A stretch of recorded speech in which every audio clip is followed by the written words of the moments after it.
Here we are again, guys. Check this out. The latest product from Mr. Landcruiser catalogue, the high lift jack mount. Not many of these on the market. I've tried a few different ones. I've been running a homemade one. Finally, someone's got it right. The designer knew where the aerial runs. The hole runs straight through. Fitment couldn't be easier. One big reason is the engineer that designed this owns a 40. He really knows where it's at.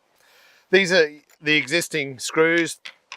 We're just taking them out, putting them in. You need nothing new there. Just whack the top one back in where it come from. And I really like this. How am I going to get this one in here? He's thought of that too. Screwdriver goes straight in. It's just a no-brainer. Aussie made, 40 series owner. You just tighten it all up. And that is basically fitment. It doesn't get any easier than this. You even got the little cutouts so it doesn't rub on the cab. The back bracket's on. The next steps, we line it up. You can see it's got the padding. Keeps it that way, we can shut it down nice and firm. And you can notice the colour. It's not painted because this is 316. It's marine grade stainless steel. So it doesn't get any better.